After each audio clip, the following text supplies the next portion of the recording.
Boa noite, ouvintes da Rádio Cultura Online Brasil. Boa noite, ouvintes da Rádio Internacional Lusófona. No ar, mais um programa Culturas e Identidades com Loriel Rocha.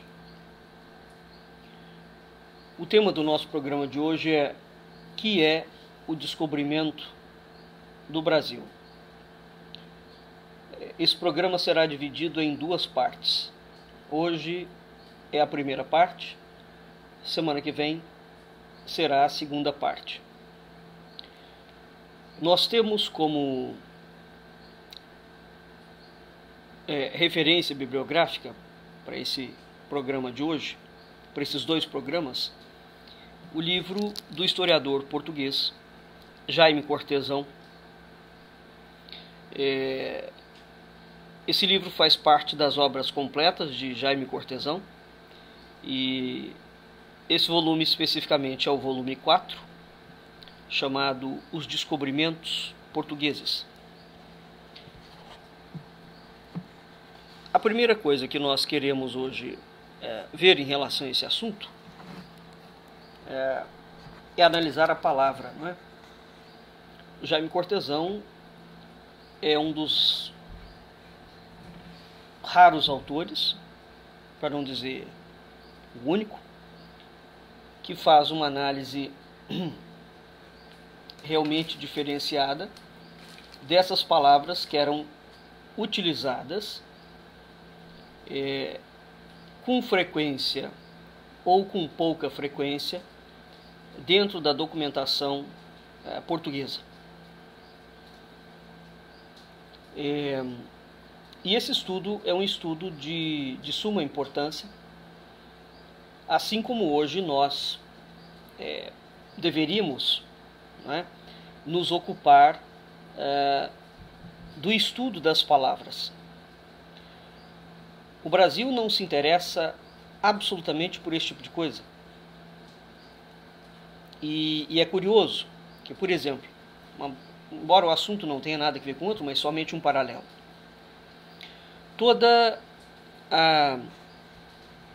a estratégia de Gramsci da implantação do comunismo, uma das pilastras dessa estratégia é exatamente a língua, a perversão da linguagem, de modo que, uma vez que toda a linguagem seja adulterada e as palavras existentes passam a não fazer mais sentido, isso não é um projeto puro e simples de perversão da linguagem ou de destruição da linguagem, porque o homem é um animal que fala, não é? E a fala diz respeito à capacidade de estruturação do pensamento. Portanto, um homem que fala mal, pensa mal, raciocina mal.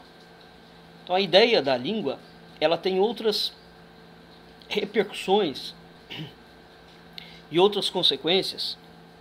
A preocupação meramente excessiva e absolutamente desentendida do que significa o domínio do vernáculo, e isso ficou associado a uma mera erudição e a laivos de pedantismo, isso é coisa de gente completamente estúpida que efetivamente não entende a função social e cultural da linguagem.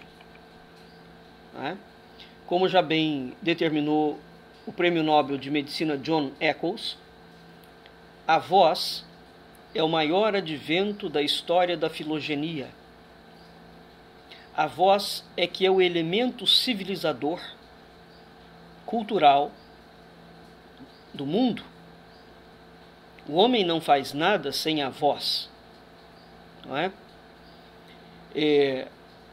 Por conseguinte, esse descuido do Brasil em relação à língua portuguesa e essa falta de entendimento, inclusive no plano da intelectualidade, do que significa a língua,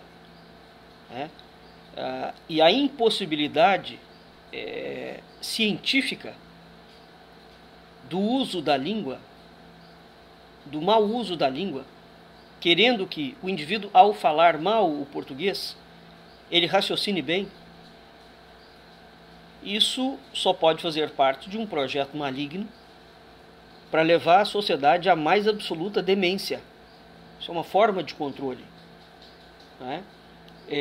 E o Brasil é um país em que esse controle foi exercido com absoluta eficiência. Com absoluta eficiência. Então, entendido isto, vamos aqui voltar em outro ponto. Os documentos oficiais são escritos e as palavras são escolhidas a dedo, porque as palavras significam coisas bastante precisas. Algo que é preciso prestar atenção é o seguinte: quando uma palavra não existe, você não pode pensar sobre ela. Por exemplo, a palavra saudade, de fato, só existe na língua portuguesa. Por conseguinte, vejam vocês que nenhum indivíduo, por exemplo, que fale uma língua anglo-saxã, eles não entendem o que significa a saudade enquanto cultura e enquanto sentimento, porque essa palavra não existe na língua deles. E é isso que nós precisamos entender. Quando uma palavra não existe o pensamento sobre a palavra, não é? Portanto, se num documento oficial de vários reis não consta uma determinada palavra, aquela palavra naquele contexto não designa nada, ela não aponta para nada, ela não revela nenhum ente em si, porque a palavra aponta para alguma coisa. Quando eu falo assim, manga, veja, eu posso pronunciar a palavra manga, não é? Mas se você nunca viu uma manga, você vai ouvir a palavra, mas você não consegue visualizar mentalmente o que ela significa. É isso que eu quero dizer. Quando uma palavra não existe no seu contexto cultural, você não consegue pensar sobre ela, né? Então, em relação... nós ouvimos muito falar de descobrimentos marítimos portugueses. O Jaime Cortesão vai se deter a essa palavra, descobrimento. O descobrimento é um substantivo. Esse substantivo foi extraído de um verbo, descobrir, né? O tema do nosso programa de hoje é o que é descobrimento. O que é o descobrimento, né? Ora, o problema do descobrimento da América tem de ser visto à luz de um método próprio. Que método é esse? Qual é o conjunto de ideias? Quais são as causas econômicas? Quais foram os agentes naturais? Os indícios de existência de terras ao ocidente que poderiam ter levado a esse descobrimento? Porque ninguém há de pensar em sã consciência que um país se lança aos mares dentro de um projeto caríssimo, não tendo noção mínima do que estava fazendo. E isso é a asepsia vulgar, que é transmitida nos bancos escolares do Brasil, portanto que Portugal era um país de gente ignorante, e que os próprios descobrimentos são um mero acaso. Nós vamos ver que a documentação diplomática portuguesa aponta para um rumo completamente diferente, embora os historiadores brasileiros continuem mentindo sobre isso, né? E, efetivamente, o maior historiador que Portugal teve no que diz respeito as minúcias dos detalhes dos descobrimentos foi precisamente esse, Jaime Cortesão, que morou muitos anos no Brasil, né?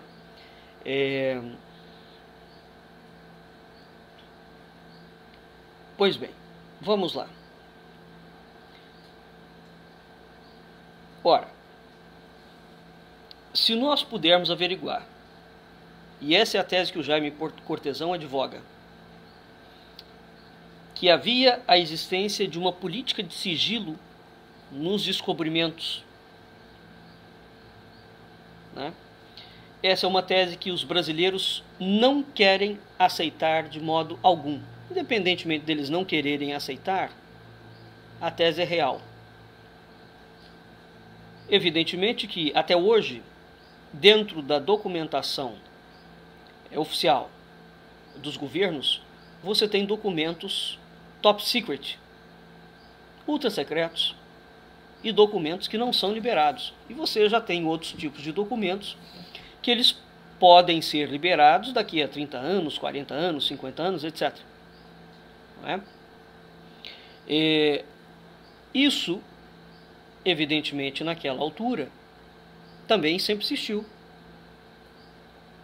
Portanto, o que o Jaime Cortesão levanta é a hipótese de uma política de sigilo nos descobrimentos portugueses.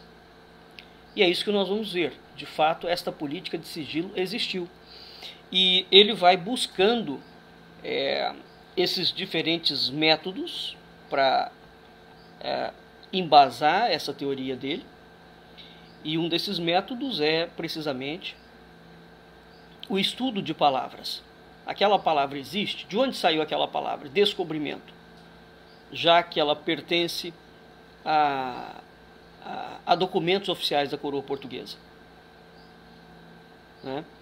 Hoje, quando nós vamos estudar um projeto de lei que é apresentado dentro do Congresso Nacional, o indivíduo que não souber português e o significado das palavras, ele é enganado. Vejam vocês que nisso reside praticamente toda a arte da advocacia, né, da justiça. O conhecimento exato do significado das palavras. Porque uma vírgula muda tudo. Né? Então ele começa analisando o significado da palavra descobrimento e estudando as suas origens, ou seja, como é que essa palavra se formou e como é que ela nasceu. As palavras têm vida e através da qual o significado respectivo não raras vezes evolui, às vezes deforma e perde completamente o significado original. Mas veja, mesmo que o significado tenha sido perdido, a etimologia da palavra é o que conta, não é a perversão. Toda palavra tem uma etimologia, portanto ela tem uma raiz exata. Né? Então, mesmo que o sentido dela, ao longo do tempo, com alguns processos linguísticos, a palavra tenha perdido aquele sentido, o sentido original é o primeiro e é o verdadeiro. Né? Então, quando você traça a história da palavra descobrimento, né, ou das palavras que os portugueses utilizaram para designar o resultado das suas navegações nos mares, né, ou naquilo que eram chamadas regiões incógnitas do planeta, isso será a primeira forma de situar o problema. E ele se ocupa, portanto, dessa solução. O descobrimento só ganha foros de cidade, portanto, ele só aparece publicamente e começa a utilizar-se como substantivo, portanto, como descobrimento, nos fins do século XV. E depois que o Vasco da Gama regressa da sua viagem à Índia, a Calicut. Nós vamos ver por quê. Antes da viagem do Vasco da Gama, então vão prestando atenção a isso. Antes da viagem do Vasco da Gama, não só o verbo descobrir não se encontra em documentos avulsos, não se encontra em crônicas, mas o substantivo inerente ao verbo, portanto, descobrimento, também é encontrado de uma forma bastante tímida. Significa que a palavra não era de uso. Tá? Um verbo designa ação. Precisa entender isso. Né? Verbo designa ação. Então, o verbo descobrir designa que ação? Ora, uma vez que se constata que nem o verbo, nem o substantivo entraram dentro da documentação oficial, real, diplomática portuguesa, antes da viagem do Vasco da Gama, né? Além disso, pode-se dizer que o próprio infante Dom Henrique não se dava conta de que uma grande parte do planeta era desconhecida. Ou ao menos o infante não coloca isso nos documentos. E hoje, para nós, tudo que diz respeito ao projeto da Ordem de Cristo e dos Templários em Portugal terá uma lacuna muito grande e é impossível de ser recuperado, porque Dom João III, o Frei Antônio de Lisboa, incendeia, a mando de Dom João III, a documentação da Ordem de Cristo. E com isto, é um incêndio criminoso na mesma perspectiva do que foi o incêndio da Biblioteca de Alexandria. E evidentemente que o Brasil, o projeto dos descobrimentos, né, portanto, a documentação inerente a isso, que estava no Convento de Cristo, desaparece completamente. O que restou, certo?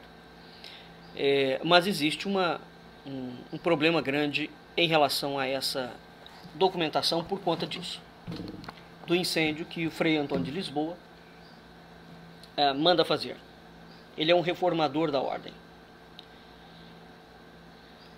Bom, além de nós não termos, portanto, a palavra, o verbo descobrir e o substantivo subsequente, descobrimento, nós temos essa questão de que o infante desconhecia, entre aspas, que havia uma outra parte do planeta. Ora, qual era o mapa que naquela altura guiava as navegações? A geografia de Ptolomeu.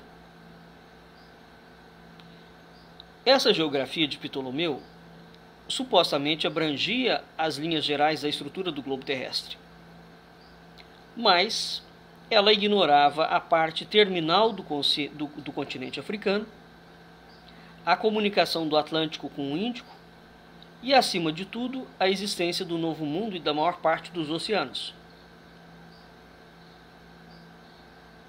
Por exemplo, o Pacífico em si e as suas relações com o Oceano Atlântico.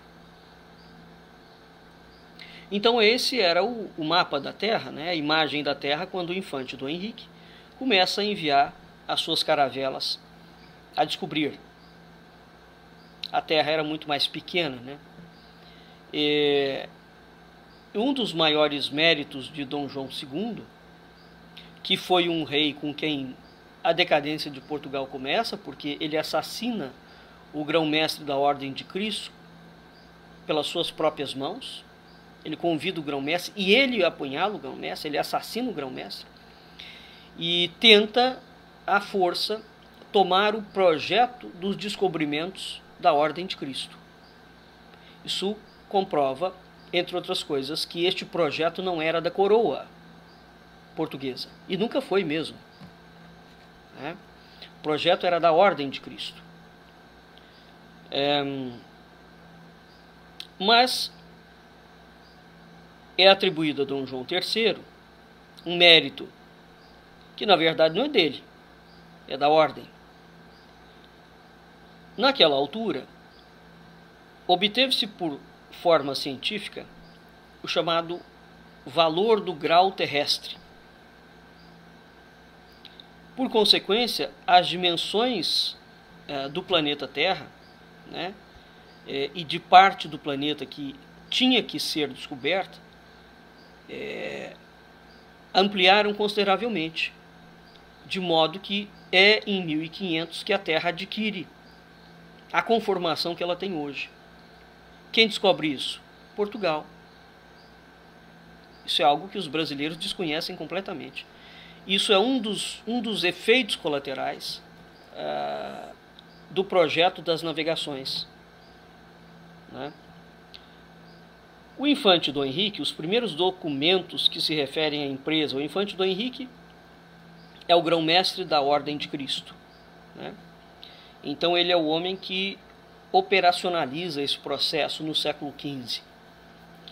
O infante, no aspecto propriamente geográfico, os documentos, né, revelam uma incapacidade para abranger o fato de definir o conceito de descobrimento.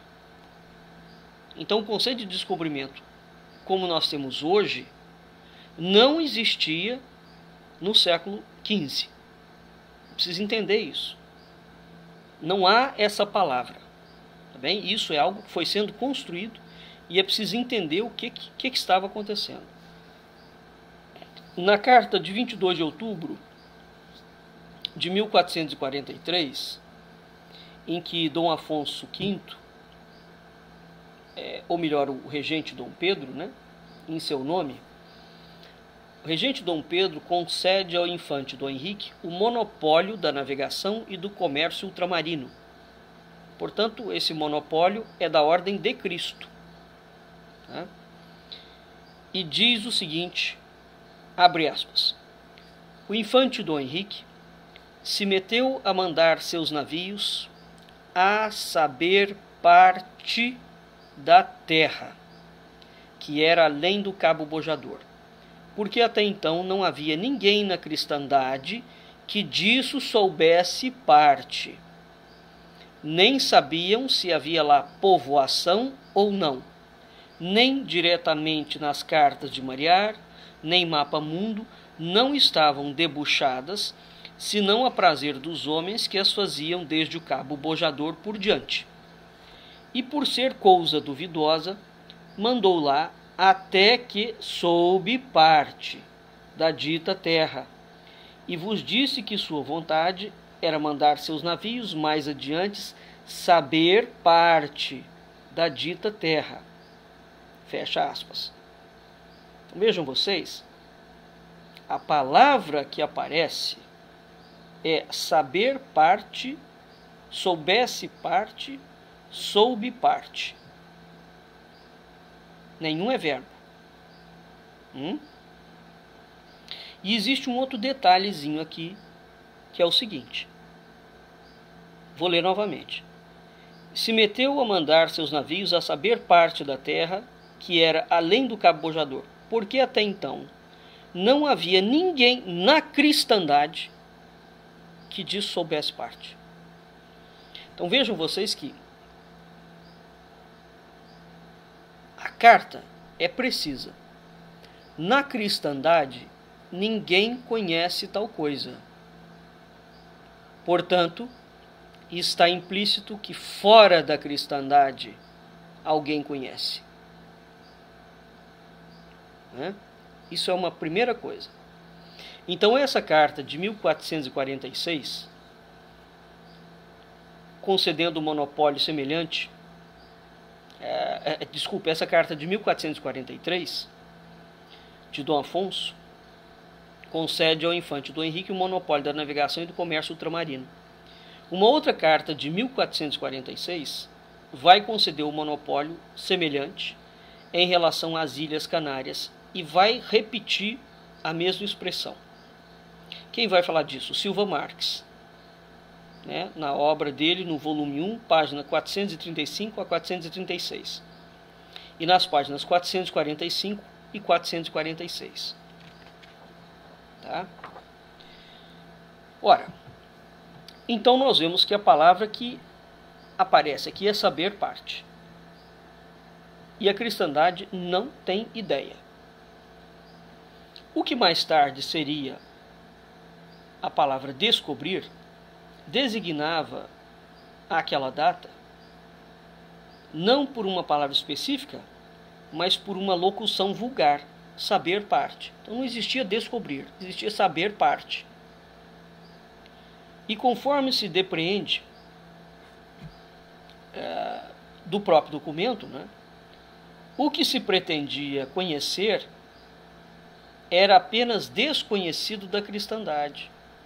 E é muito importante, é importantíssimo isto aqui. Por quê? Este saber parte, que era desconhecido da cristandade, era conhecido dos muçulmanos. Os muçulmanos conheciam aquilo que a cristandade desconhecia. E o Jaime Cortesão, nesse aspecto, vai trazer a lume esta visão. Vocês querem ver aonde isto aparece novamente? Um almirante turco chamado Piri Reis, tem um mapa famosíssimo, o mapa de Piri Reis, trabalhou para a coroa portuguesa. A coroa portuguesa utilizou esse mapa de Piri Reis, que era um almirante turco.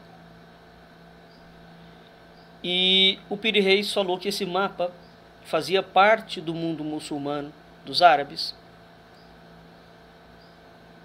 em tempos que eles não sabiam precisar. O Dr. Charles Hapgood, num livro chamado Mapas dos Antigos Reis, está em inglês, fez um levantamento com uma pesquisa monumental que se configurou no livro dele, juntamente com a NASA, e eles descobriram que esse mapa de Piri Reis era de 20 mil anos atrás. E o mapa, quando você vê o mapa, aparece a Terra deformada, e a NASA provou que aquilo não era a Terra deformada. Aquela visão correspondia exatamente à realidade dos continentes visto de fora da Terra. Esse é o mapa de Piri Reis. Nesse mapa consta a Antártida, num momento em que a Antártida não tinha sido descoberta, porque ela só vai ser descoberta no século XIX.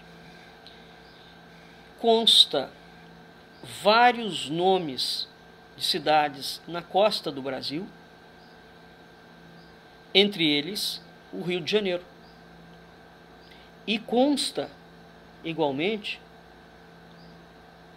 uma curiosidade estranhíssima, que é o rio Amazonas corria em sentido inverso. Hoje ele deságua no Atlântico, não é? Não, ele saía do Atlântico e ia em direção aos Andes. Então tem essas coisas absolutamente curiosas.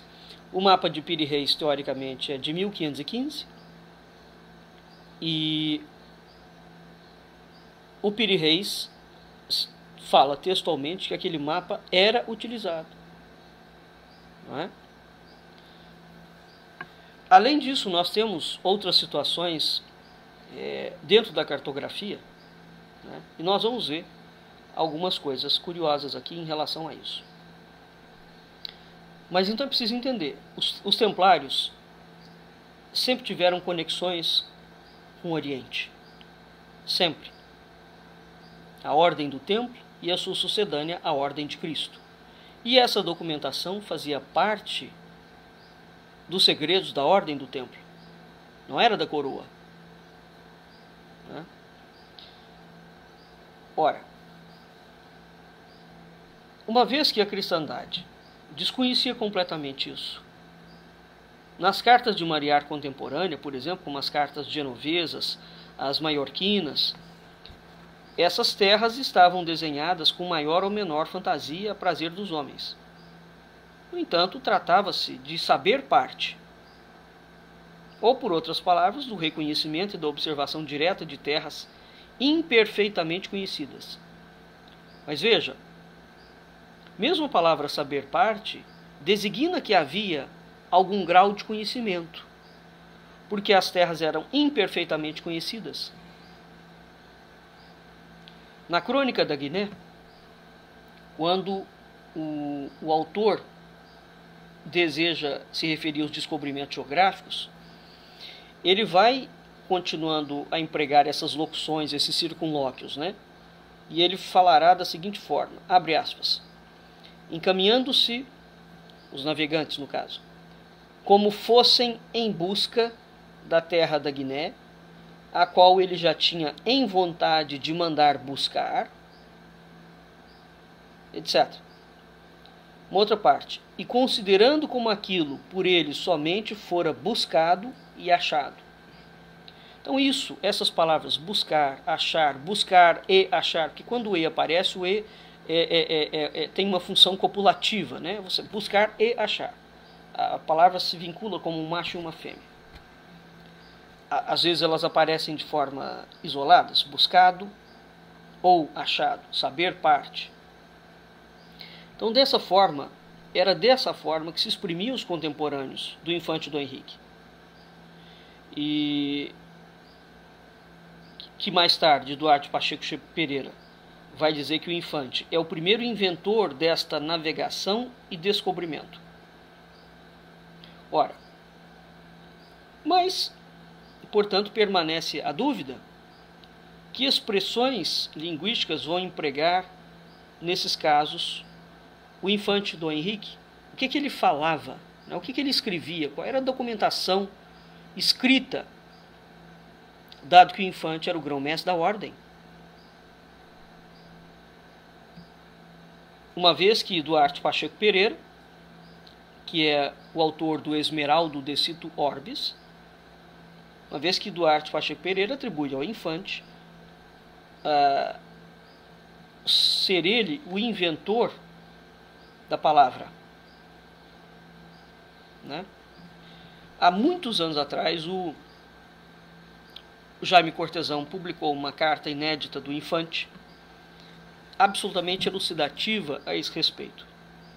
Esse documento foi escrito em dezembro de 1457 e Dom Henrique concede à Ordem de Cristo, na qualidade de seu governador, a vintena dos resgates feitos na Guiné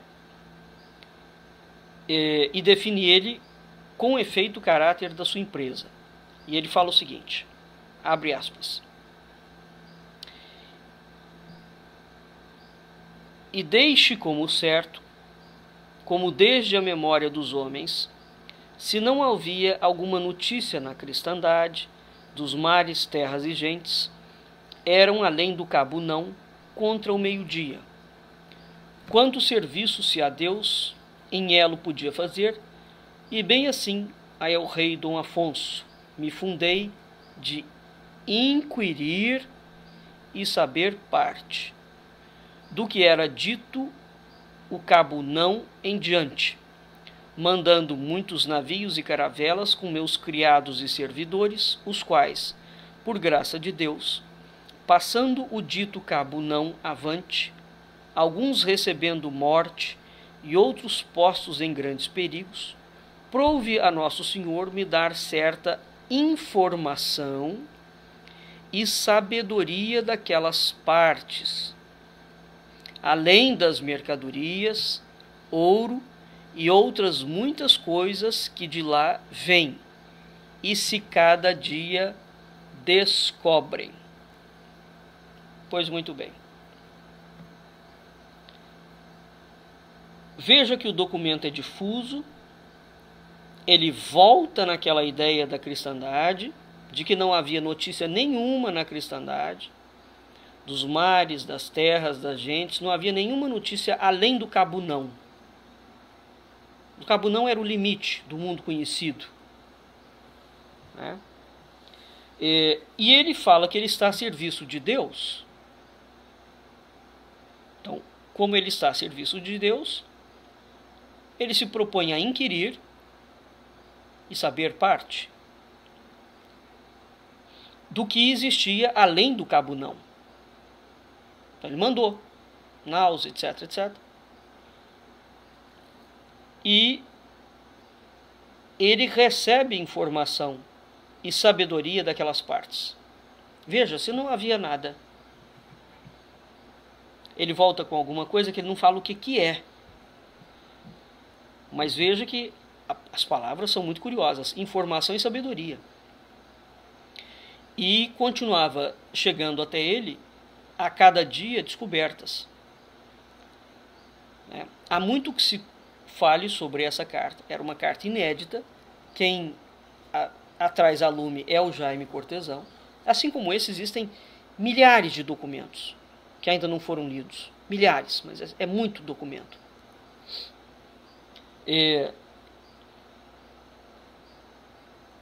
Essas palavras são difusas, mas encontram-se nesse texto, de forma sintética, as mesmas razões porque o senhor Infante foi movido de mandar buscar as terras da Guiné. No capítulo 4 da crônica de Azurara. É a mesma lógica. O curioso é que os historiadores brasileiros, eles só querem ler a carta de Pero Vaz de Caminha. Né? Eles não se dispõem a ler outros documentos que falam a respeito das descobertas na África, das descobertas na Ásia, da descoberta na Índia, nada. E quando você vai vendo, existe uma linha conceitual praticamente semelhante. Então, no capítulo 7 da crônica de Azurara, nós encontramos a mesma linha. E ele começa por definir o caráter científico da empreitada, depois o caráter religioso. A seguir, ele define o caráter nacional da empresa, cujo fundamento é inquirir e saber parte de terras novas, através de novos mares, o que dá a ele o seu aspecto heróico. Por exemplo, muitas pessoas recebem morte, são postos em perigos, e como resultado ele alcança novos conhecimentos geográficos. Portanto, ele tem certa informação e sabedoria daquelas partes. E depois de referir aos infiéis cativos, que são convertidos ao cristianismo, ele conclui com um objetivo comercial: as mercadorias que de lá vêm e se cada dia descobrem. Isso é muito curioso. Ora, melhor do que ninguém, portanto, Dom Henrique, que é o inventor, ele conhecia a invenção. Portanto, aquilo não era desconhecido. Mas essa é a primeira carta em que a palavra, o verbo descobrir, aparece. E quem lança a palavra? Dom Henrique, o governador da Ordem de Cristo. Portanto, ela define os elementos. Ela vai inquirir por mar para obter sabedoria da terra, de que a cristandade não tem notícia. E isso é uma empresa heróica, vista aos olhos de Deus, grata a Deus e ao rei, e é proveitosa ao comércio. Portanto, é uma ação não meramente comercial, mas é uma ação de fé. E no fim, no esforço de compreensão, ele coloca que a cada dia descobrem. Mas a palavra aparece referidas apenas à parte. Isso é uma impressão equivocada que a gente pode ter. É como se ele estivesse falando de uma parte, não do todo. Ora, A sequência e a vastidão dos resultados dessa empreitada vão terminar por generalizar e consagrar o verbo descobrir. E o substantivo desse verbo, o descobrimento. Porque veja, você só descobre alguma coisa que foi coberto. Né? Assim como você desvela alguma coisa que foi velado. Então o verbo descobrir é um ato de tirar o véu de alguma coisa que já se sabia que existia. Né? O descobrimento é um substantivo, mas é o substantivo referido ao verbo descobrir. Né? O que está aqui? Veja, é a ordem de Cristo que consagra o verbo descobrir. Portanto, é a ordem de Cristo que noticia uma empresa heróica a serviço de Deus, que é a descoberta de outras terras. Vejam que isso não é um projeto político, é um projeto espiritual. Né? E é o infante que, na plenitude do significado e dos caracteres do cargo do qual ele era investido, traz a lume essa palavra, nessa carta. Em 1457, nos fins de 1457,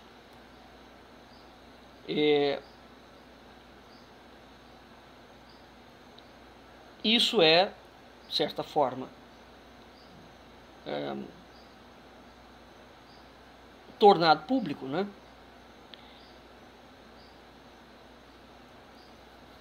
Mas vai acontecer o seguinte: essa ação de Dom Henrique, a nação portuguesa, e é isso que é muito claro dentro da documentação, Dom Henrique, enquanto governador da Ordem de Cristo, portanto é uma ordem iniciática, as ações que ele executa eram desconhecidas da nação, desconhecidas da coroa portuguesa. A coroa portuguesa ignorava isto. Ou a coroa era notificada quando a ordem decidia. Então, até 1457, a coroa não tem uma notificação precisa desses descobrimentos. E a palavra caiu nos arquivos da Ordem em Tomar. Né? E durante quase 2 décadas, ela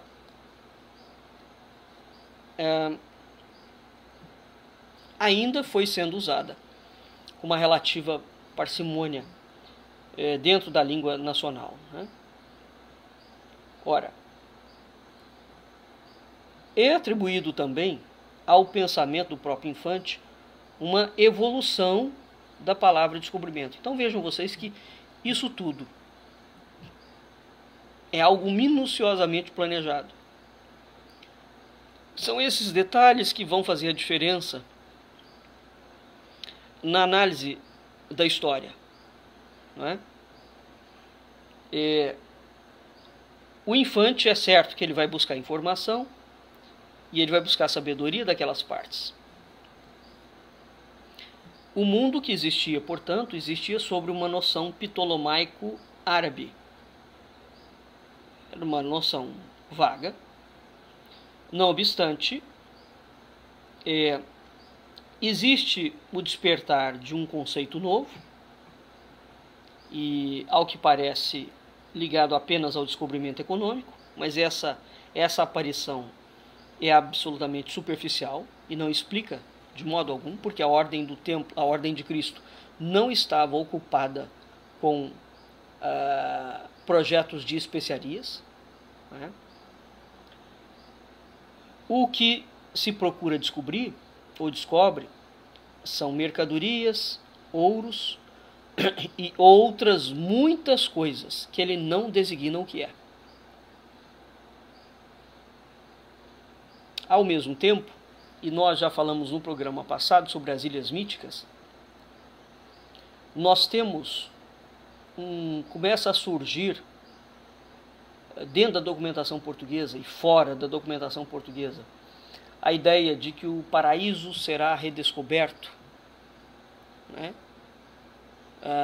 O paraíso existe, o paraíso será redescoberto e depois de 1500 o paraíso é o Brasil. Então essas coisas todas vão acontecendo simultaneamente. Portanto, são linguagens, né, são informações que vão saindo aos poucos, e isso diz respeito, por conseguinte, a essa política de sigilo dos descobrimentos que o Jaime Cortesão também coloca. Aliás, o Jaime Cortesão tem uma obra só com esse título, A Política de Sigilo dos Descobrimentos Portugueses.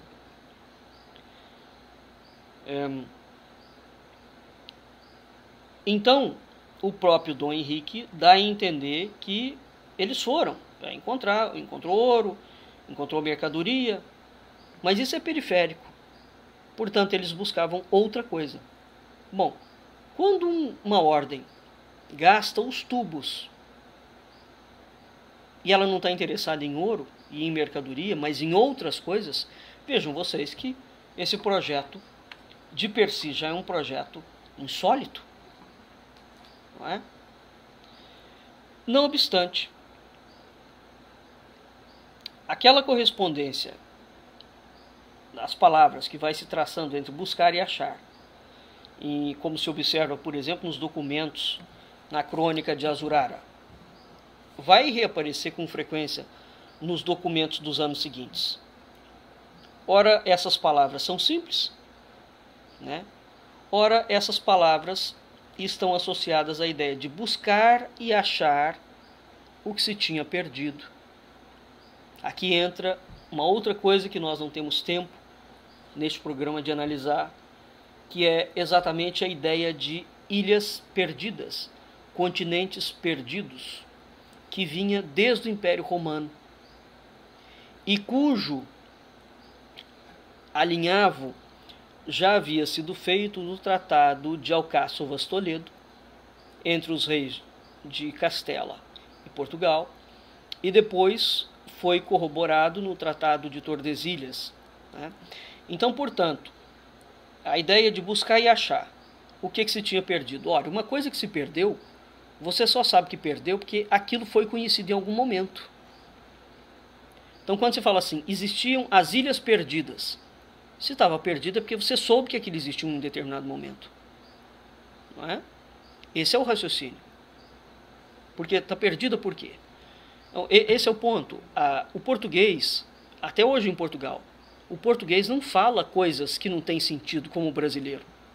O Brasil é um país pervertido, devasso, lascivo, sob todos os aspectos.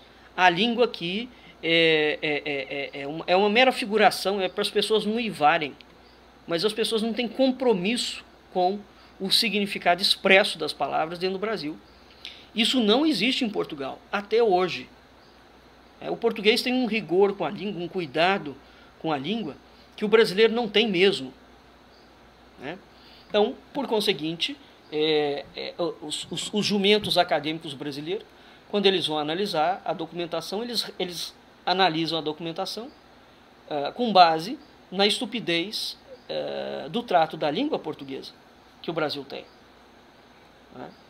E não respeitando o rigor linguístico que havia naquela época e que há até hoje.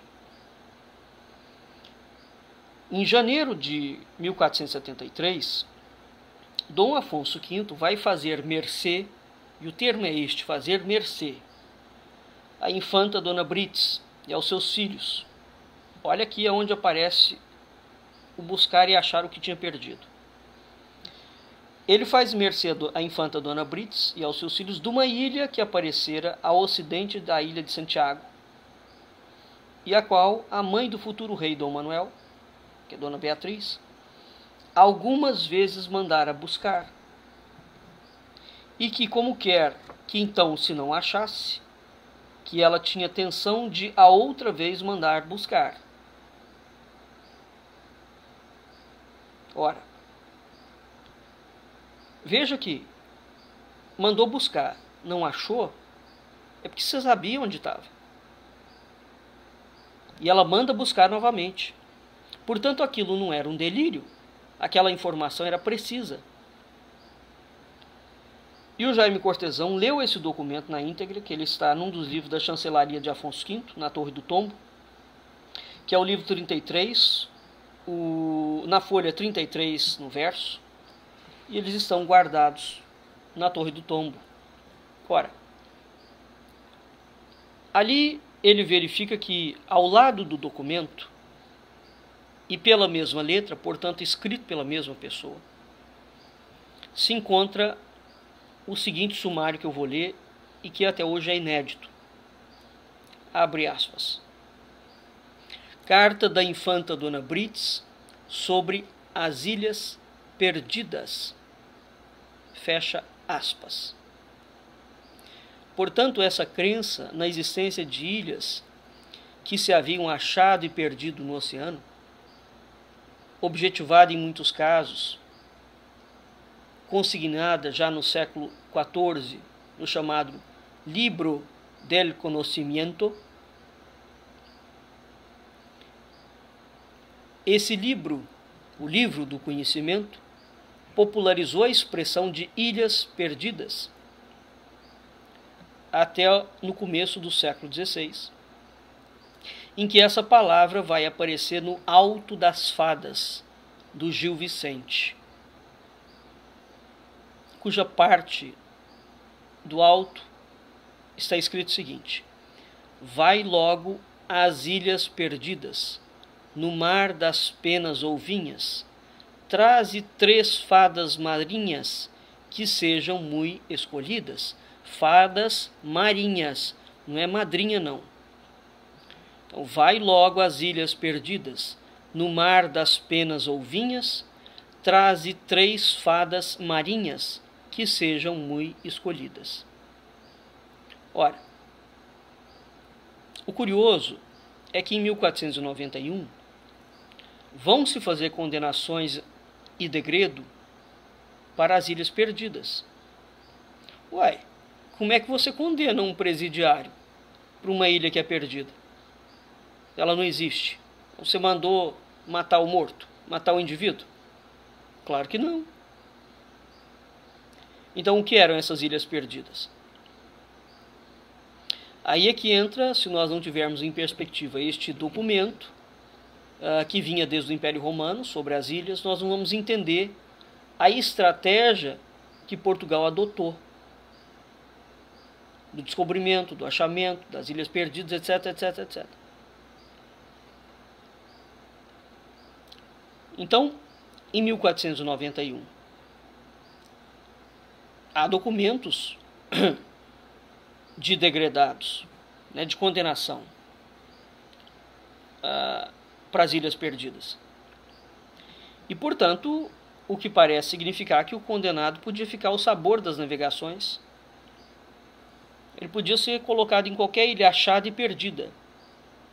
Então essa ilha, veja, que era achada e perdida, ela foi de novo buscada e achada. Pedro de Azevedo vai publicar vários desses documentos. Isso está no Arquivo Histórico Português, no tomo 3, na página 53, do Pedro de Azevedo. Ele publica vários desses documentos, onde o réu a degredo para as Ilhas Perdidas é deportado por 2 anos, por motivos vários, por motivos ligeiros, mas o interessante é isso. A ilha achada e perdida foi de novo buscada e achada. Portanto, conhecia-se a ilha. Não é? Ora, no conceito das Ilhas Perdidas, esconde-se, resistindo ao próprio descobrimento de ilhas novas, né, o propósito de descobrir as ilhas. Portanto, esconde-se a convicção de Ptolomeu da existência de um mundo já realizado, do qual apenas algumas ilhas eram difíceis de encontrar. E hoje nós temos uma releitura do mapa de Ptolomeu em alguns estudos de ponta, que apontam efetivamente para uma outra configuração.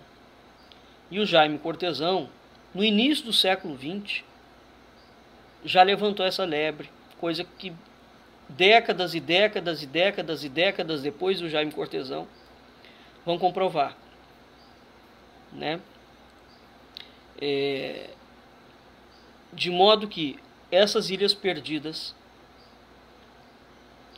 se naquela altura o mapa que desenhava a Terra, que vigorava, era o de Ptolomeu, mas ao mesmo tempo havia uma literatura paralela, né, entre aspas, amplamente divulgada, que falavam dos paraísos, que eram vários paraísos, várias ilhas perdidas, né?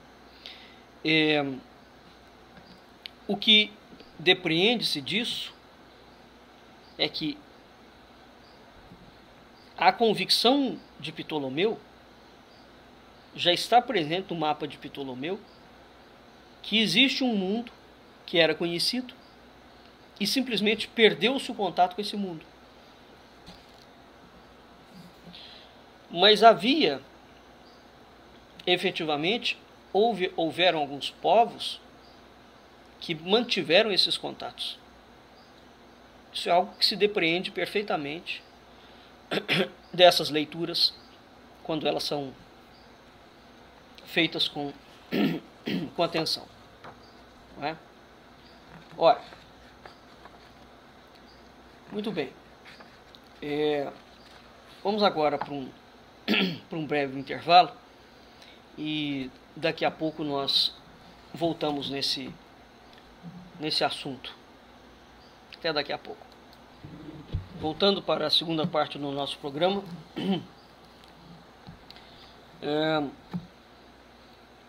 na década de 1470 vai começar a aparecer em documentos a palavra descobrir, de uma forma isolada ou em conjunção com a palavra achar.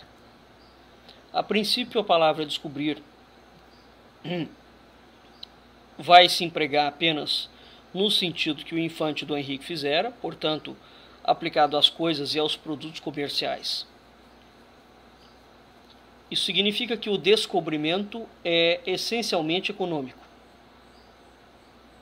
Num documento de 1470, da chancelaria de Dom Afonso V, no livro 21, na folha 56V, o monarca excetua, com efeito, de certas concessões alguns produtos, abre aspas, per estas ditas coisas ainda não serem descobertas nem achadas, e além disso, pedras preciosas, tintas de Brasil ou alacar, que daqui em diante sejam achadas ou descobertas.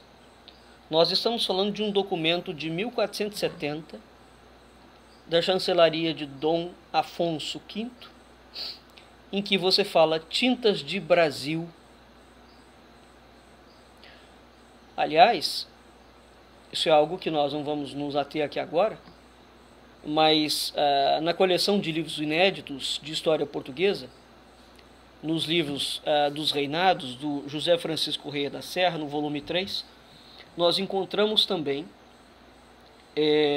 a mesma ideia, né, que é a de resgatar pedras preciosas, tintas do Brasil ou de alacar. Né?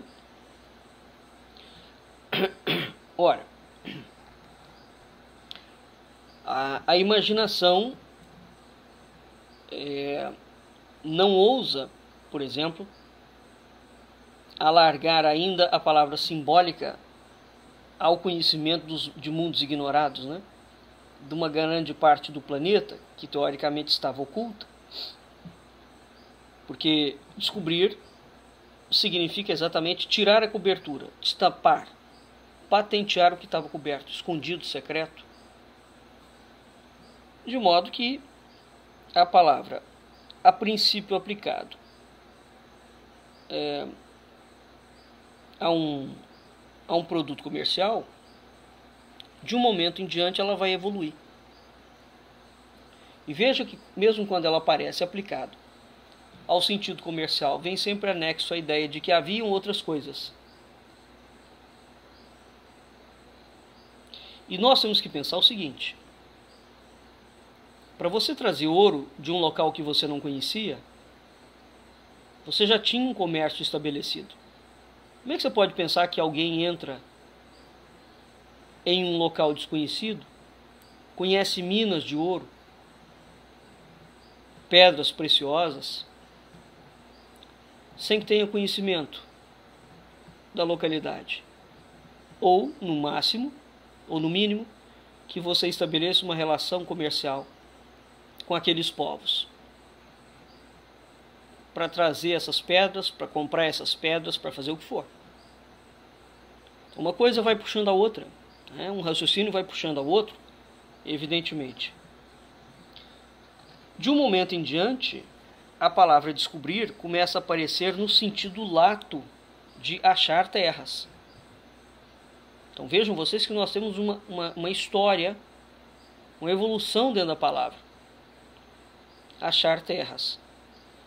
Num capítulo das Cortes, de 1472 a 1473, disse: já é grande terra descoberta. Isso consta na obra do Gama Barros, História da Administração Pública em Portugal, nos séculos XII a XV, no tomo 4, na página 383. Daí por diante, portanto de 1470, até os fins do século XV, o verbo descobrir vai ser empregado de forma frequente. E esse verbo vai sendo anexado à palavra achar. E muitas vezes eles estarão ligados pela copulativa e. Descobrir e achar. Descobrir e achar. Portanto, quando o verbo achar está conexo com o verbo descobrir, ele serve nos documentos do final do século XV para esclarecer e confirmar um novo sentido. E no caso, o sentido segundo. Né? Você achou e descobriu. Ora, não existe aqui, no final do século XV, distinção entre o achar e o descobrir. Existe uma cópula entre os dois, aonde há uma intenção prévia,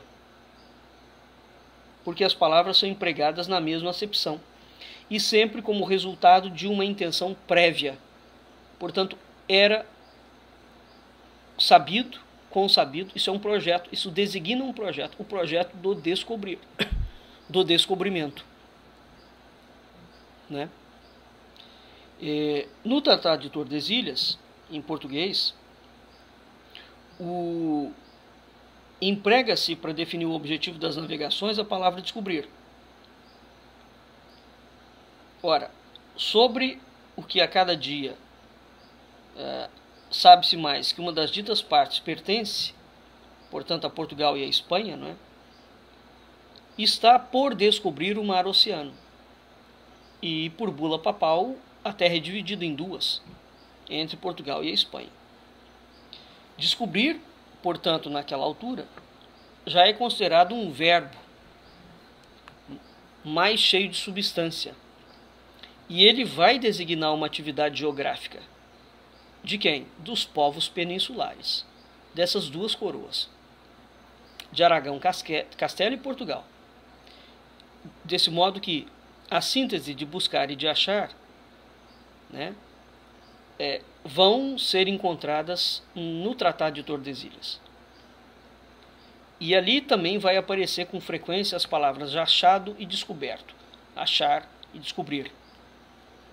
Então, ou os dois verbos estão separados e indistintamente com o mesmo significado.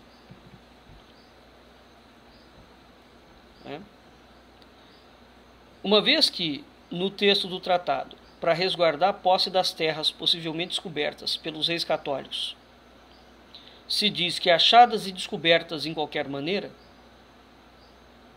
portanto, tudo aquilo que você achar e descobrir pertence àquele reino.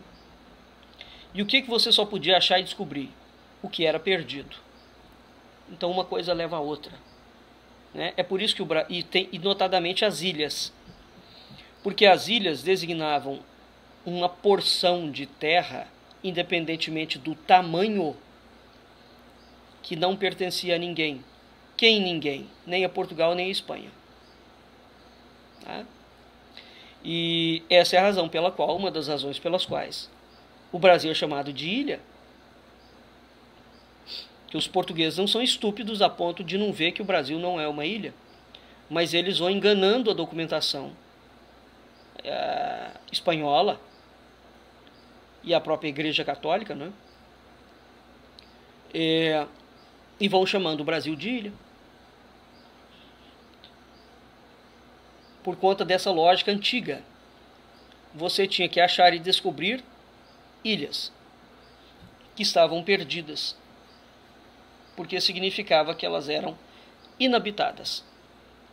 Então, todas essas palavras que vão aparecer futuramente, os historiadores brasileiros são de uma estultice a toda prova, porque essas palavras não havia gente aqui. Tem que entender o que significa isso. Não é que ele está afirmando que não havia. Né? O sentido do que estava sendo traçado diplomaticamente é outro. E quando você suprime esse sentido, passa-se uma impressão completamente equivocada do processo. Né? Ora,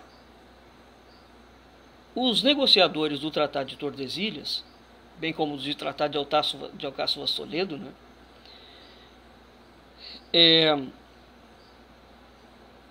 definem, portanto, essas palavras de achamento e descobrimento.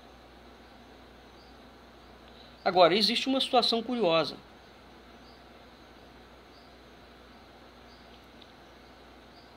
Desculpe, não definem, portanto, essas palavras de achamento e descobrimento.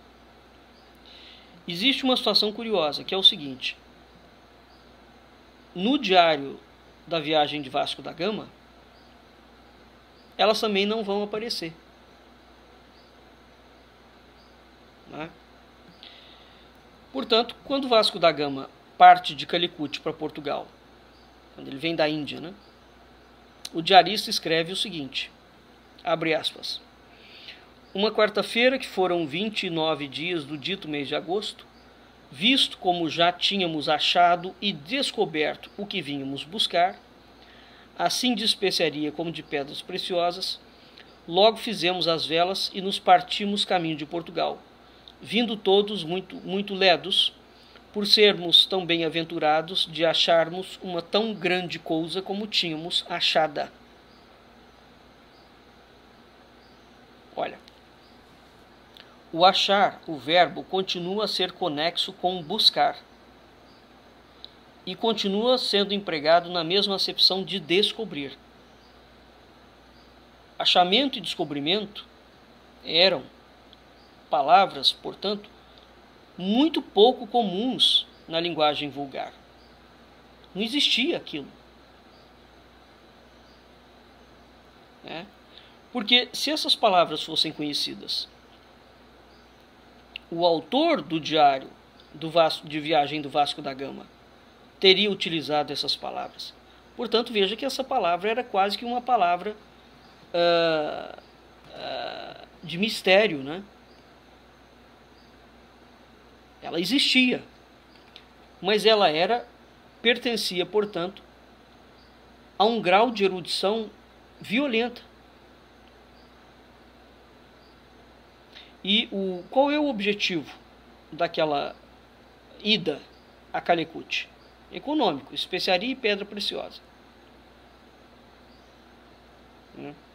Então, quando é que surgiu na linguagem esses substantivos verbais? Achamento e descobrimento.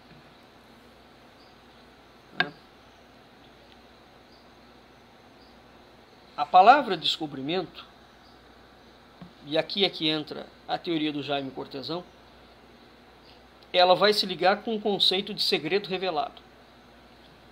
Portanto, segredo revelado da ordem de Cristo.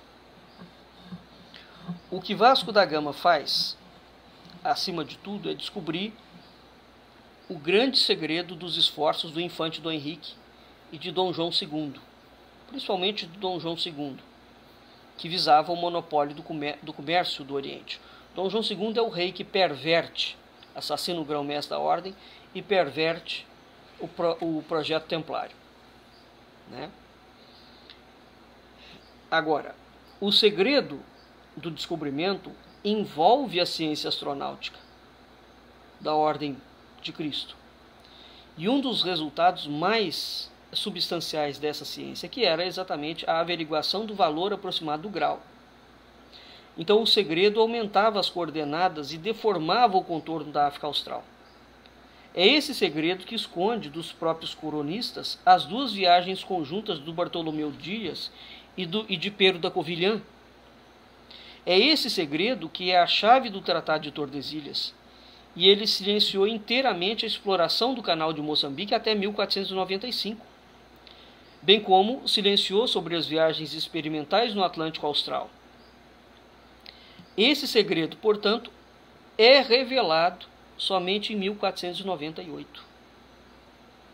Somente em 1498, o mundo soube com espanto, do alvo das ações da Ordem de Cristo. Antes já havia meio século de navegações. Portanto, quando a palavra descobrimento surge, aquilo já está no auge.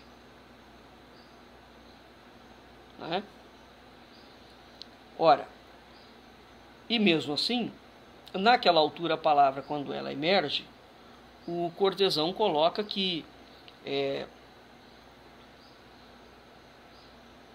as coisas sobre ela não tinham ficado muito claras. A palavra é colocada, mas ainda pairava um grande véu de desconhecimento acerca disso. Seja como for, o que ele determina e prova? Que existe um objetivo de uma longa política de sigilo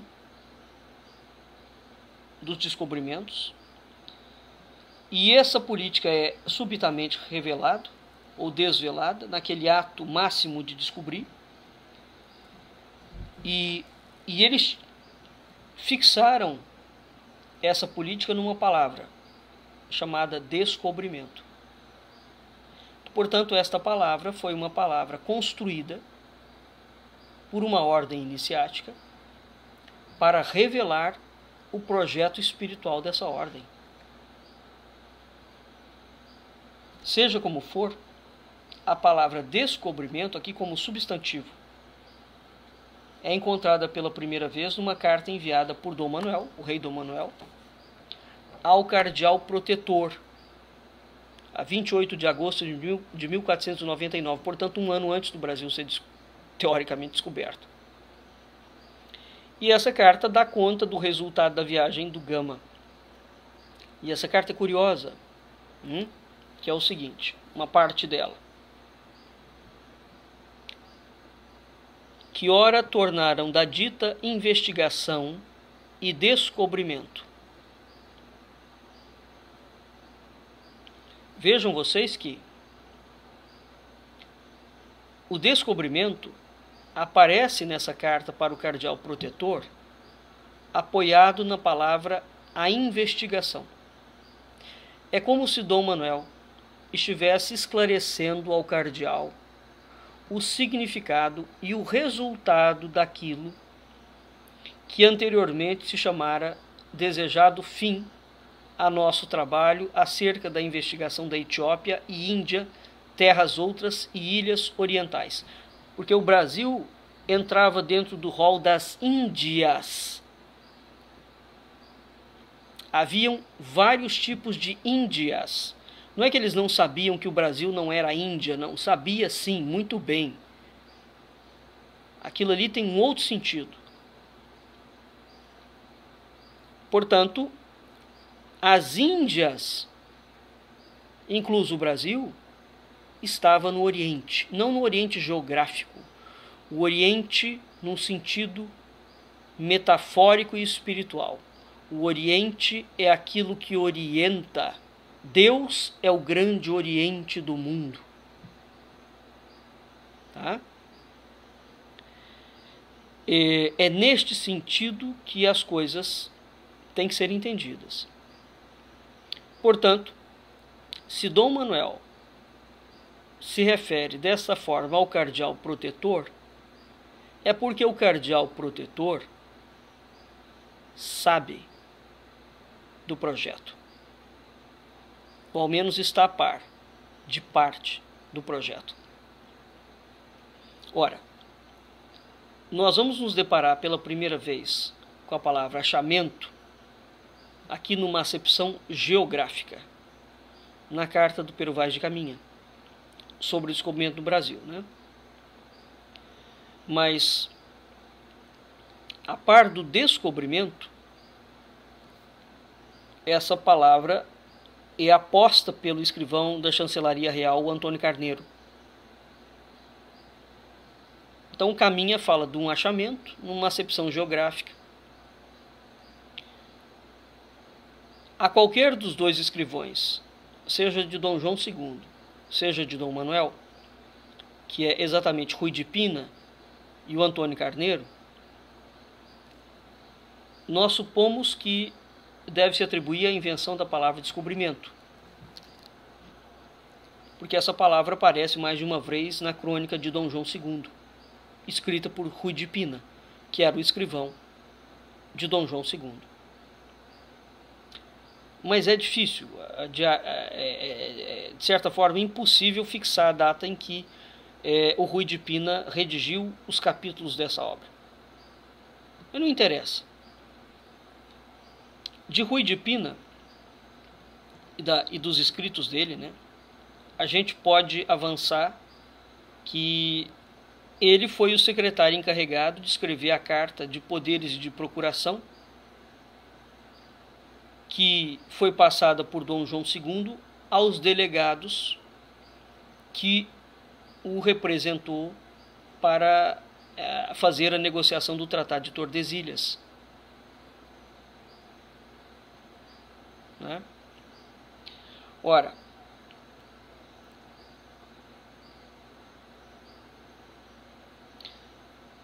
desse modo, em 1494, os substantivos verbais achamento e descobrimento não pertenciam ainda a uma terminologia específica das navegações. Eles eram de uso extremamente raro. Então é preciso entender isso. Eram palavras que já estavam sendo utilizadas em documentos de uma forma bastante cuidadosa. E veja que a ordem de Cristo, a documentação da ordem de Cristo utiliza as palavras e a documentação da coroa portuguesa não utiliza. Portanto, a coroa portuguesa não está a par do projeto da ordem. Certo?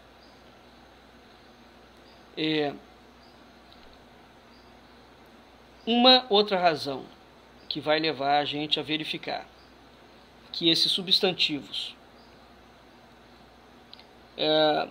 devem ter surgido da mão de um escrivão ou de um secretário português já é quase no final do século XV. Por exemplo, Colombo é português. Hoje em dia isso já está descoberto, testificado, não se questiona mais, né? Quem continua falando que Colombo era espanhol ou genovês não está a par do que realmente existe. Nós temos uma publicação sobre isso, em Cadernos da Tradição, chamado Cristóvão Colombo, o livro das profecias, em que na abertura da obra nós colocamos exatamente filho de quem que ele era e como é que ele foi parar na Espanha, com toda a documentação anexada. Então, Colombo é um indivíduo que vai colocar a palavra descobrimento, né? E é preciso entender a razão que ele vai colocar isso. Ora, mas no momento em que Colombo coloca isso,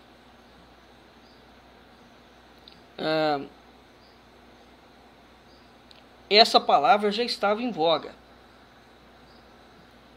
E é preciso lembrar o seguinte: quando ele morre em 1506, essa palavra descobrimento já era muito vulgar em Portugal. Portanto, vejam vocês que o planejamento da Ordem de Cristo foi minucioso, né? Se na carta ao Cardeal Protetor de Dom Manuel, que é de 1499, a palavra descobrimento, né, assinala, aparece com uma data segura, nos anos seguintes ela pula para os documentos.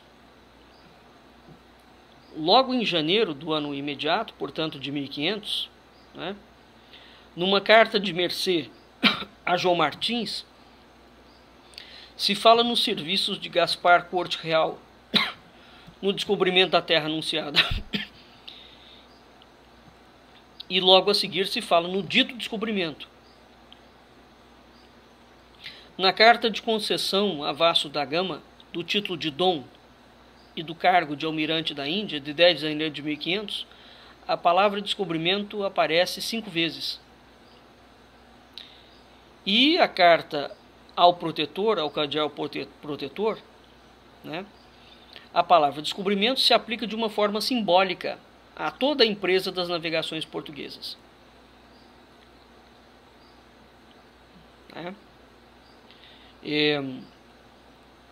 Portanto, a gente vai vendo, enfim, por toda a documentação portuguesa, que nós temos de fato dois entroncamentos, duas vias. Uma via da documentação da coroa e outra via da documentação da ordem. O fato é que, de um momento em diante, Dom João II foi um rei que perverteu o projeto da ordem. Dom Manuel é um rei que recupera o projeto da ordem. Dom Manuel é o rei que é o monarca português do período dos descobrimentos. E, portanto, nós vamos ver que este monarca começa a utilizar a palavra, que era da ordem. Porque aqui nós temos novamente um alinhamento dos projetos da Ordem de Cristo com o monarca, né? Tanto é que o monarca traz como bandeira para ele próprio a esfera armilar, que era um dos símbolos da Ordem de Cristo e que significava a ideia de todo aquele projeto. Então, é com Dom Manuel que o descobrimento e o achamento vai se tornando uma palavra corriqueira, né? De modo que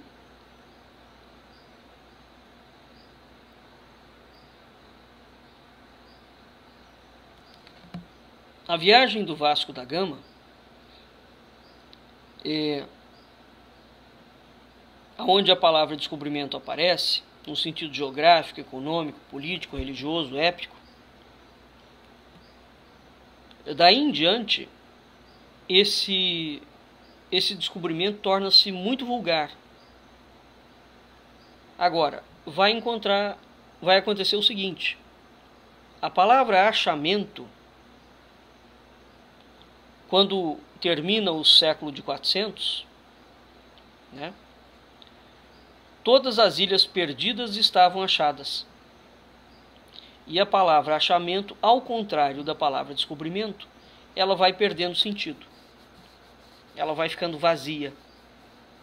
Portanto, ela não exprime mais o caráter das navegações portuguesas secretas. E isso é muito interessante, porque se havia uma coisa que estava incógnita, ela foi achada e descoberta. Então, uma vez que aquelas coisas, que as ilhas perdidas foram achadas e descobertas, a palavra achamento esvazia, some do cenário. Mas, em compensação, a palavra descobrimento permanece. Né?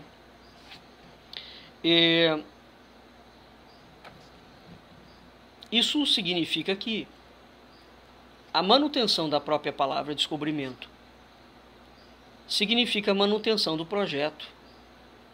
O projeto estava em execução. O projeto da ordem de Cristo. Né? Essa palavra achamento, ela aparece num livro de Marco Polo, o livro famoso de Marco Polo, As Viagens, né? O Valentim Fernandes, que era um português, traduziu e imprimiu. Esse livro vai ser um livro muito importante para a coroa portuguesa. Importantíssimo. Né? O Valentim dirige-se, ele faz o prólogo da obra, e ele se dirige ao rei Dom Manuel. Depois ele compara Dom João II a Moisés, porque do Cabo da Boa Esperança ele olhou, mas ele não alcançou a Índia. E ele exclama, abre aspas, e que proveito trouve este tão nobre Cabo da Boa Esperança? Certamente muito maravilhoso, a saber, o achamento daquela terra de promissão, onde há cravo, canela, gengibre, noz moscada. Vejam vocês que a terra da promissão é a terra que Deus promete à tribo de Israel. Aqui nós temos, portanto,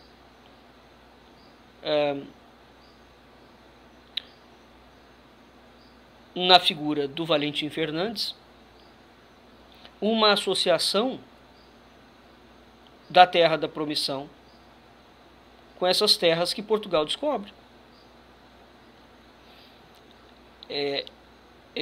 Há claramente a conotação de uma missão divina atribuída a Portugal. Né? Então, em outros momentos nós vamos ter a palavra achamento, mas como contraposta a descobrimento.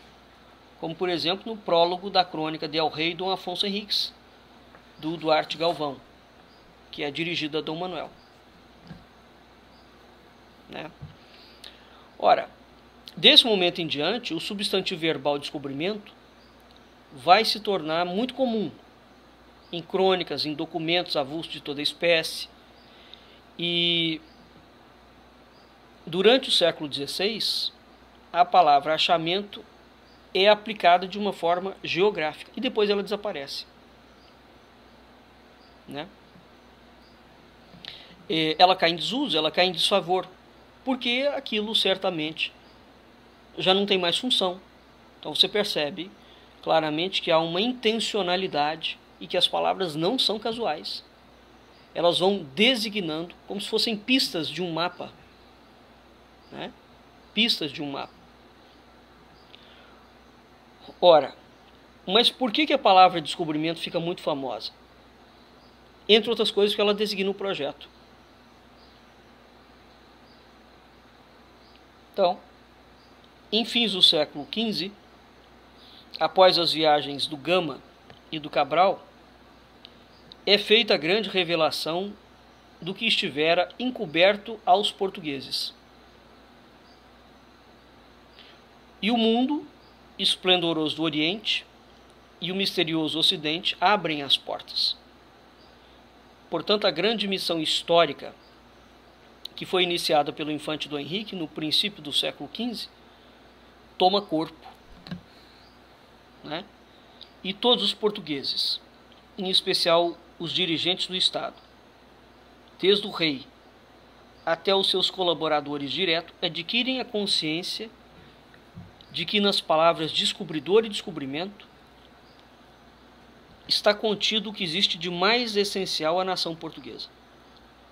Portugal acabava não só de descobrir o seu grande segredo, mas erguia do mesmo passo esse véu pesado que encobria o mundo e a força e o caráter da nação. Portanto, a revelação na Europa do projeto dos descobrimentos, hoje em dia já se sabe que esse fato foi algo muito mais importante do que, por exemplo, a ida do homem à Lua. O desenho do mundo depois de 1500 altera substancialmente. Toda a história de Portugal, sob a tutela da Ordem do Templo e depois sob a tutela da Ordem de Cristo, o projeto templário e o evangelho português é que entram em perspectiva dentro do projeto dos descobrimentos portugueses. Então, Portugal revela ao mundo os paraísos que estavam perdidos. A nação, com isso, assume uma função bíblica. Toda a história de Portugal é uma história de profundo serviço em prol da cristandade. E Portugal, desde todo sempre, isso é recorrente, os reis têm-se como descendentes da linhagem bíblica. É gravíssimo o desconhecimento do Brasil sobre a história de Portugal. Portugal terá, de certa forma, um papel assumido por ele próprio, à semelhança de Israel. É uma nação cuja nobreza é legitimada diretamente por Deus e não é pela igreja, ao contrário das outras monarquias. Os monarcas espanhóis são legitimados por Cristo. E essa legitimação está presente, ela acontece no início da nacionalidade portuguesa, quando Dom Afonso Henriques vê Cristo na Batalha de Ourique, e Cristo abençoa o rei e Portugal, e abençoa até a 16ª geração depois de Afonso Henriques. E depois disso ele haveria de voltar a botar os olhos sobre Portugal. Todos os reis da Europa eram entronizados ou tinham seu poder legitimado pela Igreja Católica. Nenhum rei português tinha o seu poder, a sua autoridade legitimada pela Igreja Católica. Eles eram legitimados diretamente por Deus.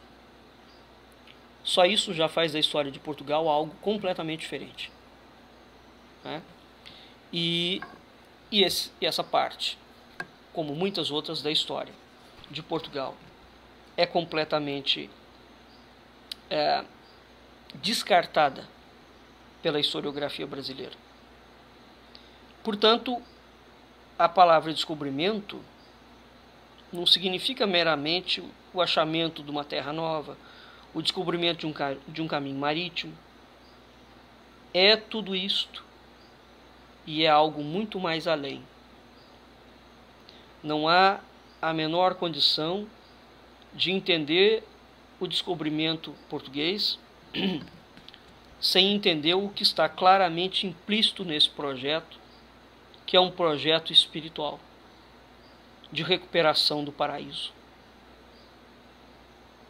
no sentido bíblico mesmo, né? Muito bem, nós vamos ficando por aqui e na próxima aula nós vamos continuar esse tema,